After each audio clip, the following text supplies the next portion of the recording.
2024 সালের July August বিপ্লবে এই গণক্ষমতার উপরে আগের কোনো আইন তাদের উপর আর প্রযোজ্য না ছিল না, থাকতে পারে না।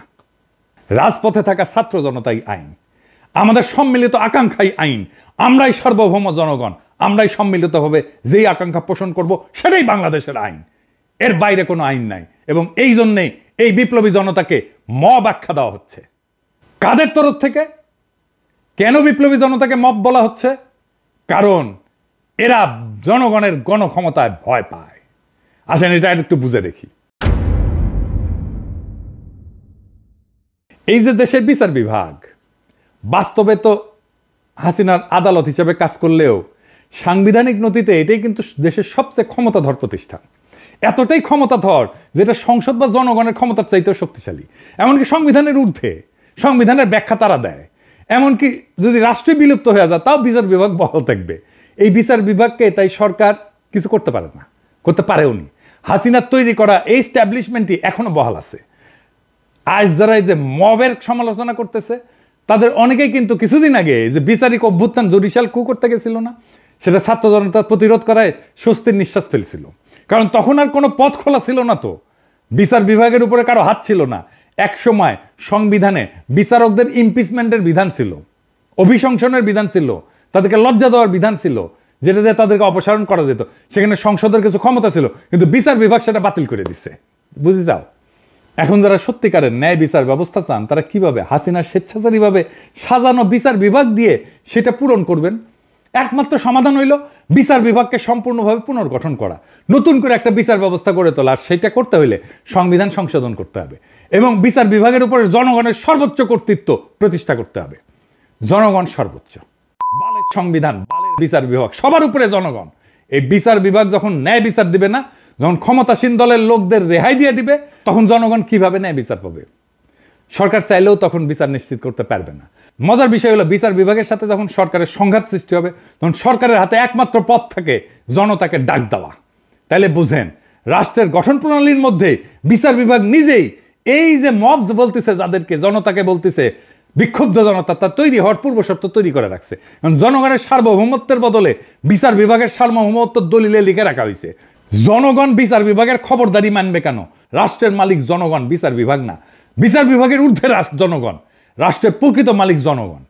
তাই যাদেরকে আজকে মব বলা হচ্ছে তারা থাকবে, জনতা রাস্তায় থাকবে, জনতা রাজপথে থাকবে যতক্ষণ পর্যন্ত না নতুন আইন তৈরি হইতেছে।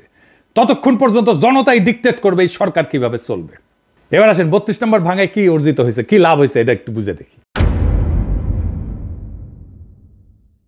এই সরকার যে সমস্ত সরকার যে সমস্ত ভালো কাজ করে না তার দায় এসে পড়ে ছাত্র জনতার নেতাদের উপরে।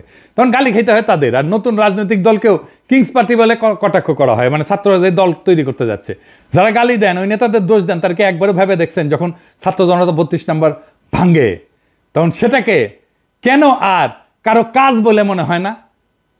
ছাত্র জনতার কাজ সরকার যেহেতু সরাসরি ঠেকানোর চেষ্টা করেনি, সুতরাং সেটা তো সরকারেরই একটা কাজ। এটাই তো স্বাভাবিক। সরকারে যারা আছে তারা সরকার চালাইতেছে, তারা রাষ্ট্র চালাইতেছে। আমরা সরকারের পাবলিক পার্টনার। রাষ্ট্রের দায়িত্বে থেকে তারা যেটা করতে পারতেছে না সেটা তাদের পাবলিক পার্টনাররা কইরা দিতেছে। সরকার পুরা বিপ্লবী হইলে এটা সরকার নিজেই এটা ভাঙতো। সরকার আধা বিপ্লবী জন্য সে চুপ করে থাকে, আমরা কামটা সেরা দিই। আধা বিপ্লবী সরকার হইলে তো এমনটাই হওয়ার কথা। এতে সরকারের কর্তৃত্বের ঘাটতি দেখা যাচ্ছে না তো, বরং সরকার নিজেই যে ভাঙতে চাইছিল তা শুধু আনুষ্ঠানিক পথে না যে অপ্রাতিষ্ঠানিক বা ইনফর্মাল পথে ঘটাইছে। এই সরকারকে জোর কইরা সংবিধানের কাঠামোর মধ্যে ঢোকানো হয়েছে, কিন্তু তার বিপ্লবী চরিত্র অটুট আছে। এইটাই গুরুত্বপূর্ণ বিষয়, সেটাই বারবার প্রকাশ পেয়ে যাচ্ছে। সরকারের যেটা বিপ্লবী আকাঙ্ক্ষা সেইটা তার পাবলিক পার্টনারের মধ্যে দিয়ে প্রকাশিত হইতেছে। সরকার আমাদের বাধা দিতেছে না। এইখানেই মজা, এইখানেই পাবলিক প্রাইভেট পার্টনারশিপ, বুঝছাও, নতুন ধরনের। আমি নিজে কতবার কইছি এটা বিপ্লবী সরকার না, এটা বিপ্লবী সরকার না। আমরা চেষ্টা চরিত্র কইরা সরকারকে আধা বিপ্লবী সরকার বানাইতে পারছি, এরপরে আমরা পুরা বিপ্লবী সরকার বেনে দেবো এই সরকারকে। এটাই আমাদের অর্জন। যখনই মনে হবে এই সরকার তার বিপ্লবী শপথ ভুলে যেতেছে, তখনই তার বেসরকারি পার্টনাররা আমরা মাঠে নেমে চাপ সৃষ্টি করে সেই শপথ মনে করায় দিতেছি। বিপ্লবের পর হাসিনার স্ট্যাবলিশমেন্টের যারা শরিক ছিল তারা ভাবছিল সব গুছাই আনছি, এখন আমরা অ্যাডভাইজারও নিয়োগ বানাইতে পারি। ডেলি স্টারের সাংবাদিক কইছিল না, অ্যাডভাইজার আমরা বানাই। হ্যাঁ, বেশ স্বস্তিতেই ছিল, কিন্তু ছাত্র জনতার এই শক্তিশালী শোডাউন দেখা তারা আবার আতঙ্কিত হয়ে পড়ছে। হওয়াটাই স্বাভাবিক, তাদের ক্ষমতায় ফেরার স্বপ্ন আরো এক ধাক্কা খেয়েছে। বিপ্লবের জন্য এটা সবচেয়ে বড় অর্জন। আজ যারা আকার ইঙ্গিতে নিন্দা করতেছে না, তারা মূলত শেখ মুজিবকে ফ্যাসিস্ট বলে মনে করে না। তাদের কাছে বাকশালও একটা ভালো ঘটনা, সুন্দর কত্তার পাদ, তো শেখ মুজিবের পাদ ওটা গন্ধ না, বুঝছাও? তাই সরাসরি বলতে পারতেছে না, সেই জন্যেই এই মপ টপ বইলা এই সমস্ত ধোঁয়াশা তৈরি করতেছে। তবে আমার মৃত্যু পরোয়ানা ঘোষিত হয়েছে, আগে শুনেন কেমনে। পিনাকি ভট্টাচার্য ফ্রান্সের একটা লয়ের কথা বলি, if you kill someone you don't need to death penalty, maybe life in the prison 10 years 12 years। ফ্রান্সে কি বাংলাদেশের মানুষ নাই? পিনাকির মতন একটা কুকুর এই ধরনের কাজ করে যাবে আর বাংলাদেশের মানুষ এখানে বসে আছে? অ্যাসাইলাম মারা একটা কুকুর এখানে বসে আছে। এই কুকুরটার গলা কাইটা যদি এখানে কোনো মানুষের ডেথ পেনাল্টি হবে না, life in the prison. I am challenging. I am sorry. সে বলতেছে ফ্রান্সে তো খুনের শাস্তি 10 বছর জেল, ফাঁসি তো দিবে না, তো পিনাকে খুন করে না কেউ কেন ফ্রান্সে? হাসিনা এক বক্তৃতায় গেল ক্ষমতা, আর এক বক্তৃতায় গেল 32 নম্বর। আলহামদুলিল্লাহ, আমার শহীদের মৃত্যু হইলে না বাংলাদেশে আমার ক্ষুদ্র ভ্রাতার ভগিনেরা ছোট বড় মাঝারি কোমল কঠোর বাকশালীদের আস্ত রাখবে না, ছানা বানা করে ফেলবে। আমার মৃত্যুতে বাংলাদেশ পুত পবিত্র হবে। আমার সত্যি যদি মাইরা ফেলায় বাংলাদেশে যেন কোনো বাকশালী রক্ষা না পায়। আমার মৃত্যুর খবর বাংলাদেশে পৌঁছানোর 24 ঘন্টার মধ্যে কাম ফিনিশ করে দিবে। এইখানেই শেষ না, আমি ওদের জন্য নরকের দরজায় হাজির থাকবো, ওদের জান ওইখানে আমি কালা কালা করে দেব। সরকার গত 6 মাসে যা যা ভুল করেছিল যে জায়গায়, সেইটার কাফফারা দিতে হয়েছে আমাদের 5ই ফেব্রুয়ারিতে। আবার আর একটা জনফস্ফোরণ হয়েছে। এই জন্যেই প্রেসিডেন্ট সরকার আরো সংহত হয়েছে, ভালো হয়েছে আমাদের জন্য। অপারেশন ডেভিল হান্ট শুরু করতে পারছে, একটা সুশীল হান্টও চালু করা দরকার। কারা কারা এই যে সব 26 জন এই সুশীলেরও হান্ট করা লাগবে, ওটা জনতাই করবে। যাই হোক, আবারও কিন্তু আমাদের অর্জন ধুলায় মিশে যাইতে পারে যদি আবার আগের আলস্য কাটায় উঠতে না পারে।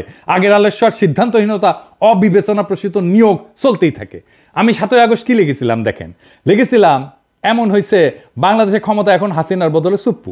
তাহলে এত রক্তপাত এত প্রাণদানে লাভ হইল কি? বিপ্লব মানে গণক্ষমতা, সেই বিপ্লব তো সুপ্পুর অনুমোদন নিয়ে কাজ করবে না। সুপ্পু কেন আবদার করে? একে আজাদ কেন এর মধ্যে ঢুকে? ছাত্রদের মতামতে সর্বোচ্চ গুরুত্ব দিতে বলছি। সেখানে তো এটাই বলি নাই যে একে আজাদের পরামর্শ নিয়ে কাজ করতে হবে। এটা তো বলি নাই যে ডিজিএফের চিফের সাথে আলাপ করতে হবে। এই তত্ত্বাবধায়ক সরকার যদি ইন্ডিয়ান লাইসপেন্সার দিয়ে ভর্তি হয় তাহলে কলে জান কালা কালা করে দেবো, করে দিছিলাম কলে, বুঝাও। আর এই প্রক্রিয়া বুঝে হোক না বুঝে হোক যারা বিপ্লব বেহাত করে দিচ্ছে তাদের আমরা ক্ষমা করব না। দেখেছিলেন আমি ঠিক সময় মতো ঠিক কথা কইছিলাম, যা আমি আগে কইছি সেটা পরে ঠিক হয়েছে, পরে আবার আমাদেরকে এসে আবার এটা ঠিক করে নিতে হয়েছে। এই যে দেখেন মনির হায়দারকে বিশেষ সহকারী হিসেবে নিয়োগ দেওয়া হয়েছে। আমি চিনি তারে, আমি অপছন্দ করি না, পছন্দই করি, কিন্তু মনির হায়দারকে আপনারা চিনেন না, তাই না? আমেরিকা প্রবাসী এক সাংবাদিক। আচ্ছা বলেন তো, প্রফেসর ইউনূসের একজন আমেরিকা প্রবাসী সাংবাদিক দরকার, আপনার কার নাম মনে ভাইসা আসে? মনে মনে বলে চিন্তা করেন যোগ্য ক্যান্ডিডেট হিসাবে।